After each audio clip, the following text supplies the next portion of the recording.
hello, wonderful people of Earth. Lee Mack on stupid childhood games. Oh, dude, the other day, oh my god. The other day what was it? New Year's. I was at my brother's house and I was playing with my niece. She's about to turn 9. And, oh snap, she's about to turn 9. Okay, I have a couple days. I gotta buy her something. Anyway, dude, I totally forgot. Anyway. Oh yeah, I was at her house and we were just playing games and stuff, random stuff.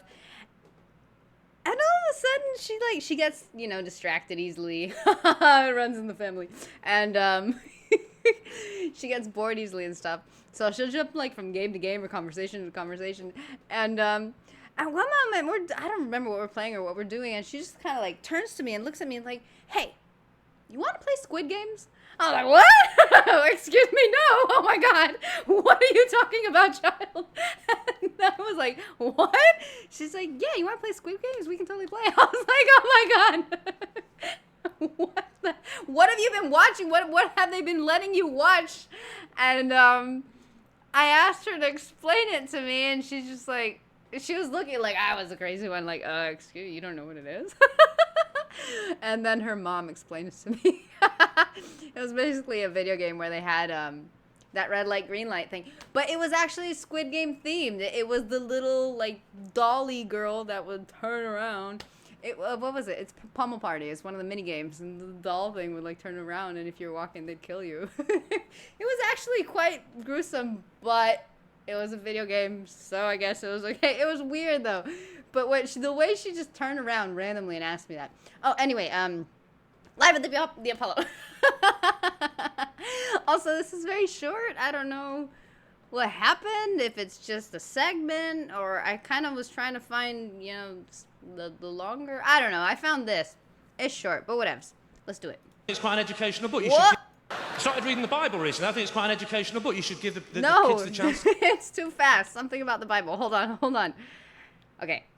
Most are played. Well, yeah, because I gotta know what the hell he's talking about. All right. It's not, it's like, it's, so it's not the whole thing, because he's not coming out. He's just talking, so let's do this again.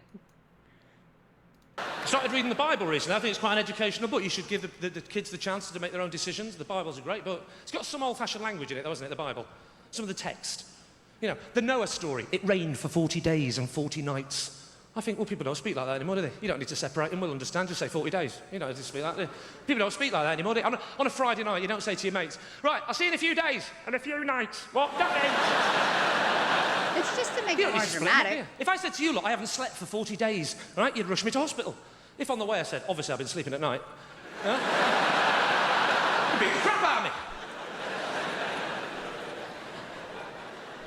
We took them to France recently. That was very nice. I'm not a big fan of the French. Walking backwards. It was drawing my attention that he seemed like nervous. He's like I guess energetic, and he's just walking around. And that's fine. I don't mind that. But I don't think I've ever seen a comedian walk backwards like that. Beat the crap out of me. We took them to France recently. That was very nice. Went to France. I'm not a big fan of the French, I'll be honest with you. The things the French do to us, yeah?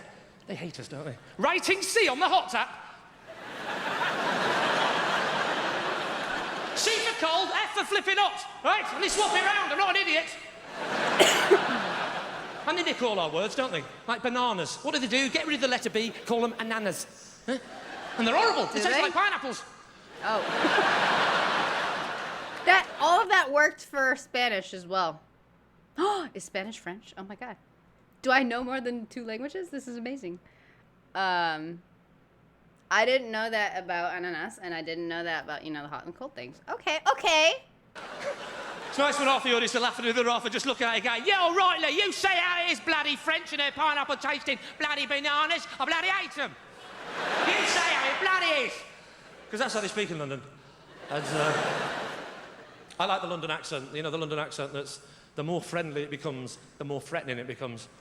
You know what I mean? "Hello, Lee. How you doing? All right." Oh, Right, I get it. How you doing, Lee? All right.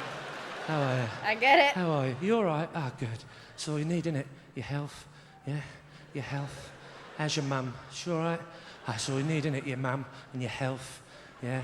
In your legs. How's your Oh. legs? I'll break your bloody legs. I will. I like the Scouse accent. I like the Scouse accent. They're so Scouse it turns into a dolphin. Listen there. Hey, are you Lee Mack? Hey, are you Lee Mack? Hey, you! Hey, look! Come. That sounds like Lee Evans. It's Lee Mack! I bloody hate you, Lee Mack! I'm so Scouse, I'm turning into a dolphin here, Lee Mack!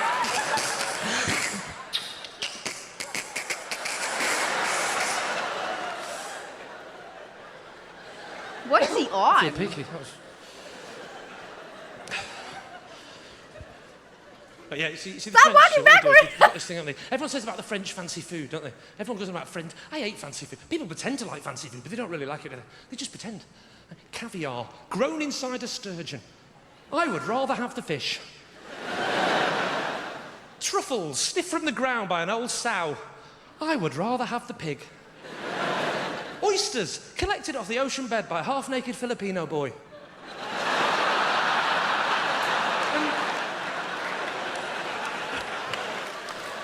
Any students in tonight?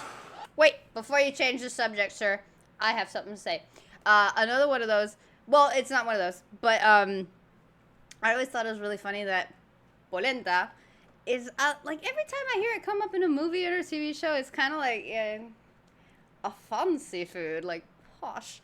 Like, oh my god, they have polenta here, and here it's the food of the poor, and there's a lot of running jokes and inside jokes in Argentina with that, but basically it's what the government care packages give to like the homeless or you know the people that need the help and the assistance and all that. It's just bags and bags and bags of polenta, and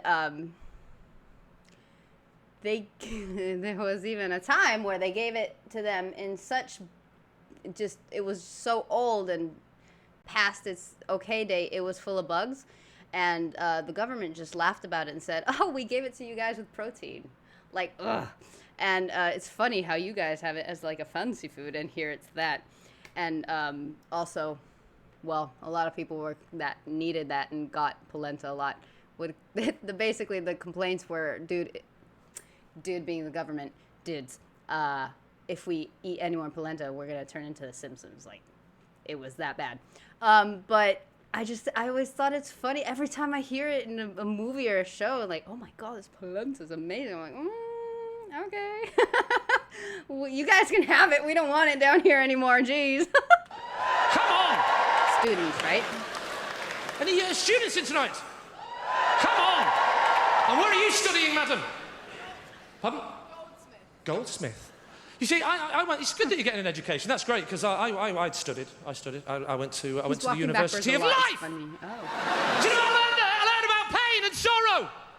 I learned how to survive off 20 quid a week, otherwise you go hungry. I learned how to fiddle the gas meter, otherwise you get cold in the winter. I learned if someone puts a knife to your throat, how you survive that situation. I learned misery and pain. And sorry, it wasn't the University of Life, it was the University of Fife. Sorry. That was it. Do with universities, can you? I hate University Challenge. University Challenge, is it me, or is it getting more difficult with every series? It has genuinely got to the point now, honest to God, it has genuinely got to the point where I give myself a point if I understand what the question means. I swear to God this is true. I once shouted out Henry VIII, and the answer was nitrogen. How is that possible?